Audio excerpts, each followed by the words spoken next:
Hello friends, आज हम जो वीडियो लेके आए हैं उसमें हम डिस्कस करेंगे प्रोबेबिलिटी जो 10th क्लास एनसीईआरटी की बुक में गिवन है। प्रोबेबिलिटी एक ऐसा टॉपिक है जो 9th से लेके और हायर स्टडीज़ यूजी पीजी तक चलता है और प्रोबेबिलिटी की एक सबसे सिंपल जो डेफिनेशन है वो है चांस, कि कितना किसी इवेंट के होने का या ना होने का चांस जो है वो हम निकालते हैं।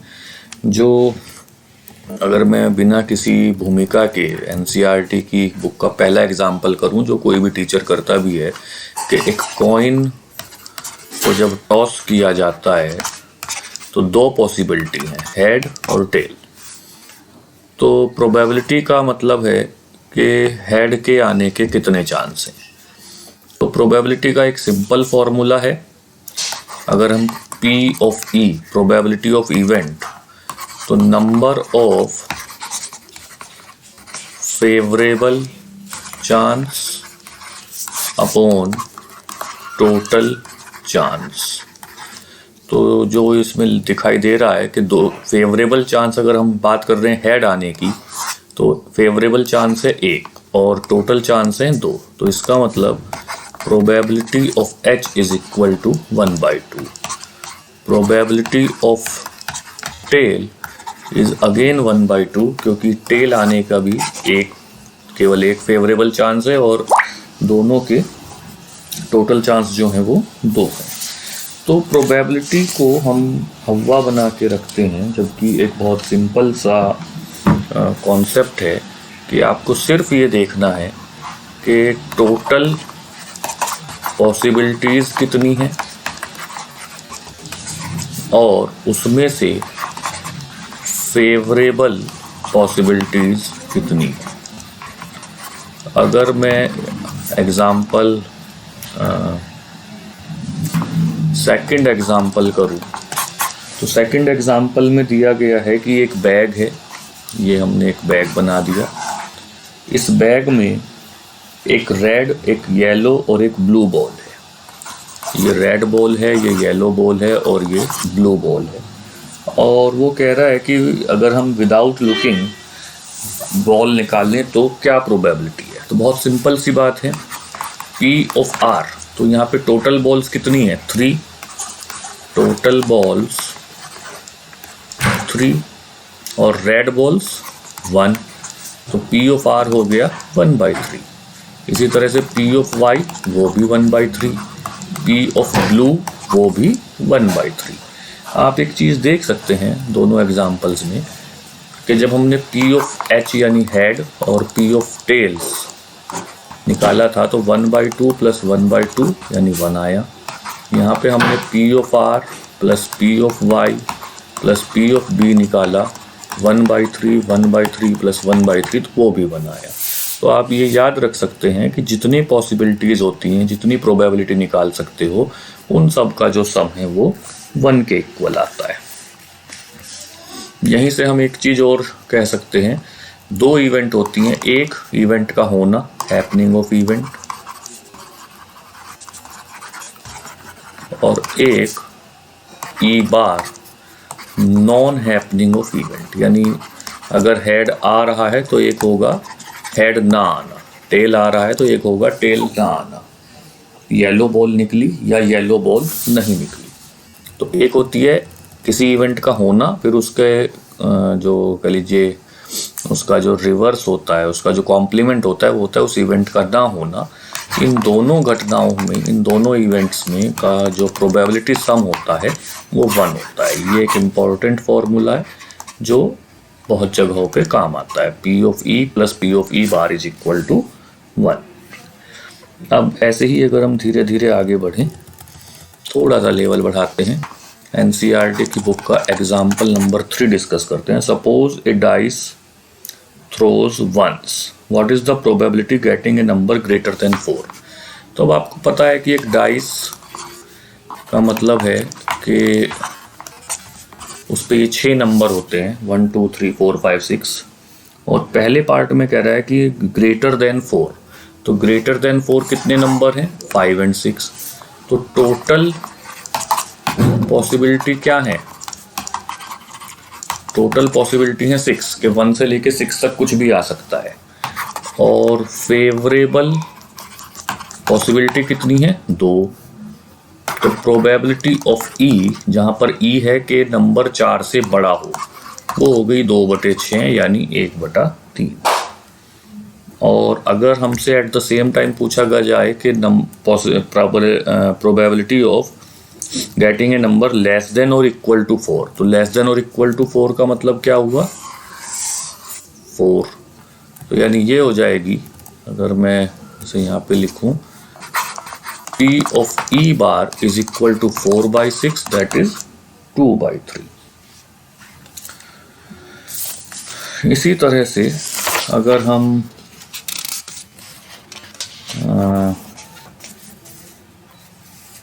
एग्जाम्पल नंबर 4, देखिए अभी तक हमने एक डाइस की बात करी, एक थैले में कुछ बॉल्स की बात करी और एक कॉइन की बात करी। ऐसे ही जो अगला एग्जाम्पल होता है वो कार्ड्स का होता है। अब कार्ड्स में हमें मालूम है, एग्जाम्पल नंबर 4 हम डिस्कस कर रहे हैं, 52 कार्ड्स होते हैं। और इसमें इसने कहा कि पहली बी एन एस, कि अगर हमने 52 कार्ड्स निकाले तो उस 52 कार्ड्स अगर हमारे पास हैं तो उसमें से एक एस, उसमें से एक रैंडमली एक कार्ड निकाला तो उसके एस होने की प्रोबेबिलिटी निकालो। तो एस यानी इक्का, तो इक्के कितने होते हैं? 4। टोटल कार्ड्स कितने हैं? 52। तो probability of A is equal to 4/52, that is 1/3। At the same time second part में इसके कहा गया है non B N S, not B N S. अब यहाँ से दो तरह से निकाल सकते हैं, एक कि या तो एस है या एस नहीं है। तो एस नहीं है तो 1 - 1/13, दैट इज ये हो जाएगा 12/13। या एक दूसरा जो मतलब कह लीजिए जनरल रास्ता है वो है कि जो इक्के नहीं है वो कितने कार्ड हैं? 48। टोटल कार्ड कितने हैं? 52। तो प्रोबेबिलिटी हो जाएगी 48/52। ये भी आप देख सकते हैं कि 12/13।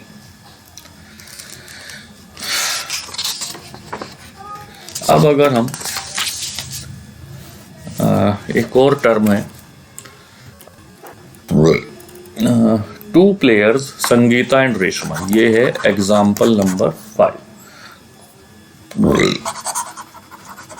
संगीता एंड रेशमा ये एक मैच खेलते हैं और संगीता की जो प्रोबेबिलिटी है, विनिंग प्रोबेबिलिटी, वो है 0.62। What is the probability of Reshma?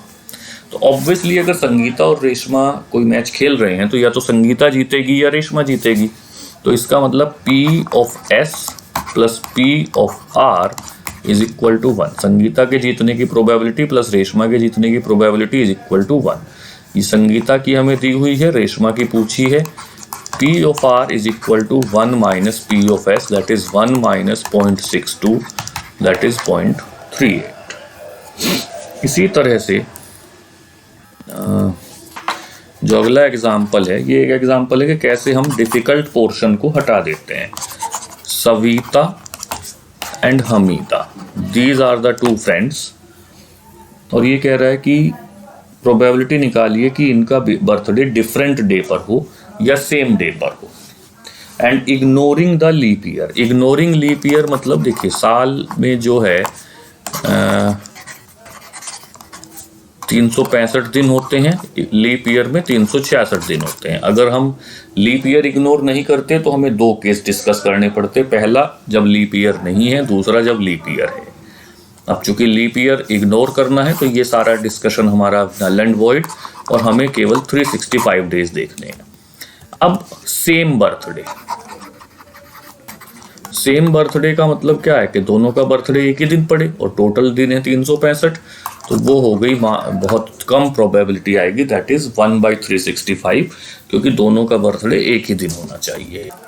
Different birthday, different birthday का मतलब हुआ कि एक दिन एक का है, बाकी 364 दिन दूसरी का है, तो 364/365, तो दो बच्चों का बर्थडे डिफरेंट डे होने का प्रोबेबिलिटी बहुत ज़्यादा है। इसी तरह से फिर जो अगला एग्जाम्पल है वो भी एक कि क्लास में कुछ बच्चे हैं, ये वो इस तरह से चलता है। क्लास 10th में 40 स्टूडेंट्स हैं, जिनमें से कि 40 स्टूडेंट्स टोटल हैं, जिनमें से कि 25 गर्ल्स हैं और 15 बॉयज़ हैं। अब अगर एक मॉनिटर बनाना हो और रैंडमली उसका नाम सेलेक्ट किया जाए, वो आप लकी ड्रॉ से कर सकते हैं या कंप्यूटर में फीड करके कर सकते हैं, तो probability of girl to be monitor is 25/40, क्योंकि 25 गर्ल्स हैं, 40 टोटल स्टूडेंट हैं, तो ये हो गई 5/8। अब प्रोबेबिलिटी ऑफ बॉय दो तरीके से निकाल सकते हो। पहला 15/40 दैट इज 3/8, या 1 - 5/8, क्योंकि अगर लड़की मॉनिटर नहीं होगी तो लड़का ही होगा, और ये भी आप देख सकते हैं कि 3/8 आ जाएगा। अब थोड़ा सा टफ करते हैं लेवल को। एग्जाम्पल नंबर 9, इसमें क्या हुआ कि एक बैग है और उस बैग में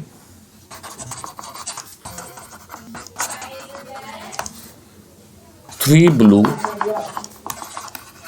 2 वाइट, 4 रेड मार्बल्स हैं। मार्बल्स यानी कंचे की गोलियां या जो भी आप कहें। If A marble is drawn random from the box bag, what is the probability that it will be white? तो सबसे पहले total number of marbles 3 + 2 + 4 that is 9। अब प्रोबेबिलिटी ऑफ वाइट क्या हो जाएगी? 2/9, क्योंकि 2 वाइट मार्बल हैं और टोटल मार्बल 9 है, तो वाइट के निकलने की प्रोबेबिलिटी 2/9। प्रोबेबिलिटी ऑफ ब्लू क्या हो जाएगी? 3/9 that is 1/3, and probability of red 4/9। और आप देख सकते हैं, चेक कर सकते हैं कि इन तीनों का सम भी 1 आएगा। इसी तरह से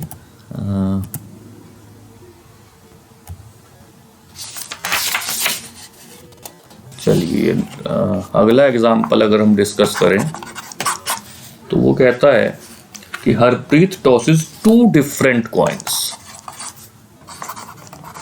2 डिफरेंट कॉइन्स, थोड़ा सा और लेवल ऊपर लेके जा रहे हैं, साइमल्टेनियसली।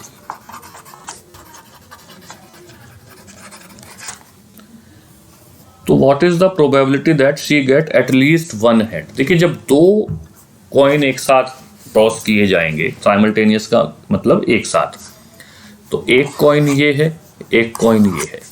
अब इस पे भी 2 पॉसिबिलिटी हैं HT, और इस पे भी 2 पॉसिबिलिटी हैं HT। तो टोटल पॉसिबिलिटी कितनी आएंगी? टोटल पॉसिबिलिटी आएंगी, देखिए, पहली कि दोनों पे हेड हेड आ जाए, दूसरी HT आ जाए, तीसरी TH आ जाए, और चौथी TT आ जाए। ये 4 पॉसिबिलिटी है। ये बात ध्यान से समझिए भाई। एक मान लीजिए ये कॉइन 1 है और ये कॉइन 2 है। 1 और 2 दोनों पे हेड आया, 1 पे हेड 2 पे टेल, 1 पे टेल 2 पे हेड, और दोनों पे टेल। अब इसने कहा एटलीस्ट 1 हेड। एटलीस्ट 1 हेड का मतलब क्या हुआ? यहाँ पर भी हेड एक है, तो ये पॉसिबिलिटी, ये इवेंट हो गई। यहाँ पर भी एक हेड है, यहाँ पर भी एक हेड है, तो यानी फेवरेबल हुआ 3 और टोटल हुआ 4। एटलीस्ट टेल भी यही सेम आएगा, एटलीस्ट टेल, क्योंकि यहाँ पर भी टेल है, यहाँ पर भी टेल है, और यहाँ पर भी टेल है, तो 3/4। तो ये हमें थोड़ा सा लैंग्वेज को समझना पड़ता है, पढ़ना पड़ता है। इसके बाद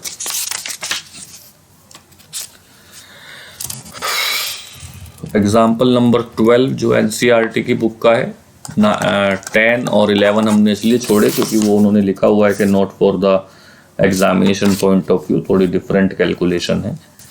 तो एग्जाम्पल नंबर 12 अगर हम डिस्कस करें तो ये कह रहा है कि एक कार्टून में जो है 100 शर्ट्स हैं, जिसमें से कि 88 जो हैं वो गुड हैं यानी ओके हैं, 8 माइनर डिफेक्ट रखती हैं एंड 4 मेजर डिफेक्ट रखती हैं। अब एक मर्चेंट ए आया जो कहता है कि उसे केवल गुड शर्ट्स चाहिए, वो माइनर डिफेक्ट को भी एक्सेप्ट नहीं करेगा। तो अगर 100 शर्ट्स हैं तो उसमें से एग्जैक्टली गुड शर्ट्स ए को चाहिए, तो ए उस कार्टून को एक्सेप्ट करेगा या नहीं, इस बात की प्रोबेबिलिटी कितनी हुई? 88/100 दैट इज 0.88।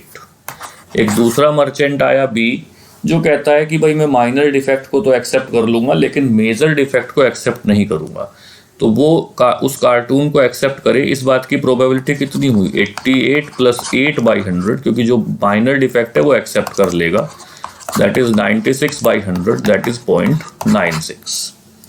तो moral of whole this video कि आपको सिर्फ ये कैलकुलेट करना है कि how much is in our favour, हमारे फेवर में कितना है और टोटल कितना है। जैसे कि 2 डाइस आर थ्रोन साइमल्टेनियसली, ये देखिए एक बहुत बढ़िया सवाल, थोड़ा सा बड़ा सवाल है। 2 डाइस आर थ्रोन साइमल्टेनियसली, पहली बात तो उसके सारे पॉसिबल आउटकम लिखने हैं, फिर दूसरा कि उस पे जो है 8 या 13 आने की प्रोबेबिलिटी निकालनी है। तो देखिए 1 2 3 4 5 6 पहली डाइस 1 2 3 4 5 6। अब 1 1 1 2 1 3 1 4 1 5 1 6, 2 1 2 2 2 3 2 4 2 5 2 6, 3 1 3 2 3 3 3 4 3 5 3 6, 4 1 4 2 4 3 4 4 4 5 4 6, 5 1 5 2 5 3 5 4 5 5 5 6, 6 1 6 2 6 3 6 4 6 5 6 6। ध्यान से देखिए, ये एक फ्रेम में मैं इसे ले लूं तभी समझ में आ पाएगा।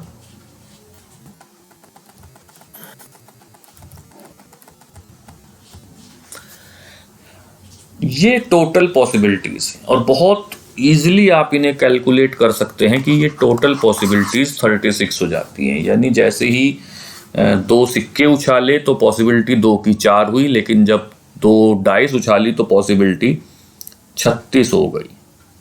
अब पहला सवाल था कि the sum of 2 numbers is 8। पहली रो में कोई 8 वाला है? नहीं। दूसरी रो में कोई 8 वाला है? जी हाँ, ये रहा। तीसरी रो में 8, ये रहा। चौथी रो में कोई 8, ये रहा। पांचवी रो में कोई 8, ये रहा। छठी रो में कोई 8, ये रहा। तो यानी हमारे पास पॉसिबल जो फेवरेबल पॉसिबिलिटीज हैं वो केवल 5 हैं और टोटल पॉसिबिलिटीज 36 हैं। तो 2 डाइस को एक साथ फेंकने पर सम 8 आए, इस बात की प्रोबेबिलिटी हो गई 5/36। 13 आए, 13 के लिए मैं दूसरा पेन ले लेता हूं, ये रेड पेन ले लेते हैं। 13, तो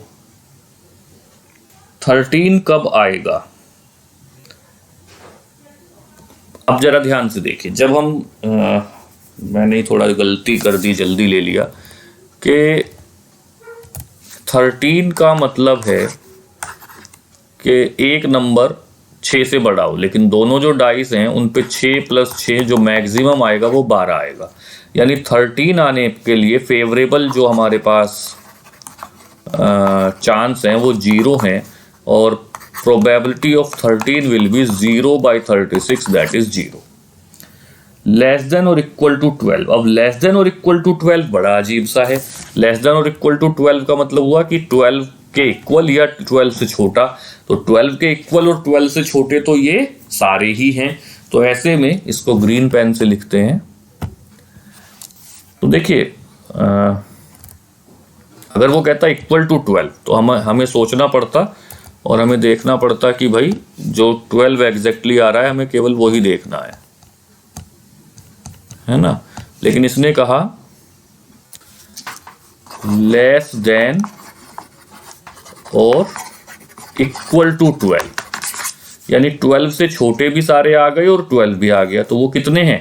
वो तो ये सारे ही हैं, 36 के 36, 2 3 4 5 6 7, 3 4 5 6 7 8। तो यानी जो पॉसिबिलिटीज हैं वो हमारे पास कितनी है? 36। टोटल कितना है? 36, और प्रोबेबिलिटी हो गई 1।